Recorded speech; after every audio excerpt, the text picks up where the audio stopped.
చిత్రాలండి. మేము విన్నపించుకునేది ఒకటే అండి. పైన ఇతను ఎవరండి?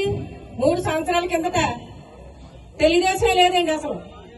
అప్పుడు రాలేదండి సుభాష్ అన్న, ఆయన అప్పుడు రాలేదండి. ఇప్పుడు వచ్చిన వ్యక్తులందరూ అది కాదండి పద్ధతి. అది మేము చెప్పుకునేది ఒకటే అండి. మాకు తెలుగుదేశం బతికిందంటే మేము రెడ్డి సుబ్రహ్మణ్యం గారి ఆధ్వర్యంలో పనిచేశారండి. ఇతను సుభాష్ ఎవరండి? మా దళితులకు ప్రత్యేక వ్యతిరేక ఇతను. అతను ఎలా వస్తారండి? అతను ఇచ్చారు మాకు సీటు, మీరు రండి అని. మొన్న మా ఆర్యవాట వచ్చారండి. వచ్చి తిరగబడి ఇంకా చెప్పలేని మాటలో తిరగబడి మాకు మా గ్రామ ప్రెసిడెంట్ ఉన్నాడండి రాముడు అని ఆయనండి. అతని మీద చాలా దారుణంగా మాట్లాడారండి. ఇప్పుడే ఇలా మాట్లాడితే రేపు టికెట్ ఇచ్చిన తర్వాత ఏం మాట్లాడతారండి ఆయన? అతను ప్రత్యేక ముద్దాయండి.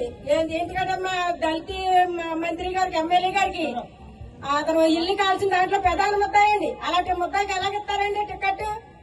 అలాగే మేము ఊరుకోమండి. మేము కూడా ప్రజలమే కానీ, మేము కార్యకర్తలుగా ఉన్నామంటే మేము మనుషులమే కదండి. మేము కేటాయించుకుంటేలా మాకు అవకాశాలు ఉంటాయండి. ఎందుకంటే మాకు సరైన మనిషి కావాలని మేము ఎన్నుకుంటామండి.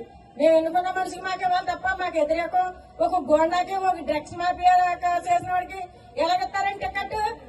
అది కరెక్ట్ కాదండి. ఎందుకంటే సరైన వ్యక్తి అంటే ఎవరండి? జనసేన చంద్రశేఖర్ గారా, లేకపోతే రెడ్డి సుబ్రహ్మణ్యం గారా? ఈ ఇద్దరండి. ఇక్కడ తెలుగుదేశం బతికింది, జనసేన బతికింది అంటే ఆ ఇద్దరు వ్యక్తుల వల్ల అయ్యిందండి. అది గుర్తించి పై నాయకులు మా రెడ్డి సుబ్రహ్మణ్యం గారు కన్నా టికెట్ ఇవ్వాలని తెలుగుదేశం పార్టీ బతికించినందుకు మేము బయటకు వెళ్ళాలని చాలా భయపడేవాళ్ళమండి. ఎందుకంటే అది వైసీపీ పార్టీ వాళ్ళు ఎలా మాట్లాడారు, ఎలాగా మమ్మల్ని గాథ చేసేవారు తెలుసండి, ఎలాగా నిందించేవారు. మేము బయటికి రావాలంటే భయపడే రోజులు ఉన్నాయండి. అలాంటి రోజుల నుంచి మమ్మల్ని ఈ రోజు ధైర్యంగా మీడియా ముందుకు వచ్చి నిలబడ్డామంటే అది రెడ్డి సుబ్రహ్మణ్యం గారు ఆధ్వర్యంలో జరిగింది. అది అంతే. కాబట్టి రెడ్డి సుబ్రహ్మణ్యం గారు కన్నా టికెట్ ఇవ్వాలా, లేదా చంద్రశేఖర్ గారు కానీ ఇవ్వాలా? దళిత ద్రోహయాత్రకు ముందే ఇచ్చారంటే మేము వ్యతిరేకిస్తామండి ఈ పార్టీని. ఎందుకంటే ముఖ్యంగా మాకు కావాల్సింది నాయకుడు. ఈ 100 మంది రాలేని పార్టీ నుంచి 1,000 మంది వచ్చామంటే సుబ్రహ్మణ్యం గారు ఆధ్వర్యంలో జరిగింది. అది మేము కావాలని కోరుకున్నామండి. చంద్రశేఖర్ గారు లేదా రెడ్డి సుబ్రహ్మణ్యం గారు అలాంటి దళిత ద్రోహికి ఇచ్చారా? మేము అసలు ఊరుకోమని మేము వ్యతిరేకిస్తాం. మేము దేనికైనా తెగించి మేము పోరాడగల శక్తి ఉందండి మాకు. మేము 32 సంవత్సరాలు బట్టి పార్టీలో ఉన్నామంటే ఇక్కడికి వచ్చి ఒక ఎవరిని తెలుగుదేశం కుటుంబ సభ్యులు ఎవరిని కలగకుండా నేనే నాకే ఇస్తున్నారు సీట్ అనేసి ఆళ్ళు కూడగా తీసుకెళ్లి ఎంత దారుణంగా చేస్తున్నాడు. అతను కానిస్తే రామచంద్రబాబు నియోజకవర్గంలో దళితులంతా మోకమ్మడిగా తెలుగుదేశం పార్టీకి రాజీనామా చేసి వచ్చిన ఆ రౌడీ శేఖర్ వచ్చిన సుభాష్ కు గట్టి బుద్ధి చెప్తామని దళితుల పక్షాన మీకు అందరికీ చెప్తున్నాను. జై భీమ్.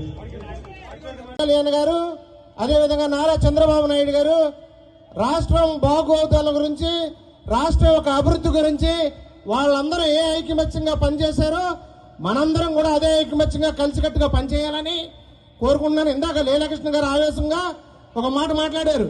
అంటే ఇంతకుముందు ఉన్నటువంటి పత్రులు ఏం మాట్లాడారు నాకు తెలియదు, కానీ నేను వచ్చే ముందు లీలాకృష్ణ గారు ఎవరో వాసంచెట్టు సుభాష్ అనేటువంటి వ్యక్తికి సీట్ ఇచ్చారు, అతనికి ఇవ్వడానికి వీల్లేదు, ఇస్తే రెడ్డి సుబ్రహ్మణ్యం గారికి కానీ, లేదంటే కనుక జనసేన తరఫున పోలిచెట్టు చంద్రశేఖర్ గారికి కానీ, లేదంటే కానీ ఇంకా ఎవరైనా సర్వీస్ చేసేటువంటి వ్యక్తులు ఉంటే వాళ్ళకి కానివ్వమని చెప్పడం జరిగింది.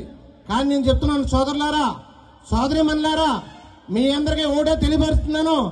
నారా చంద్రబాబు నాయుడు గారు కానీ, పవన్ కళ్యాణ్ గారు కానీ ఈ రామచంద్రపురం నుంచి నియోజకవర్గంలో సీటు గురించి ఏ విధమైనటువంటిది కూడా ఇవ్వలేదు. కానీ ఈ రామచంద్రపురం నియోజకవర్గం సీటు తెలుగుదేశం. సమస్య లేని ఇల్లు ఉండదు, పరిష్కారం లేని సమస్య ఉండదు. బంధాలు గొప్పవి, బాధలు చిన్నవి. మీ సమస్యని మేము పరిష్కరిస్తాం. రండి మాట్లాడుకుందాం.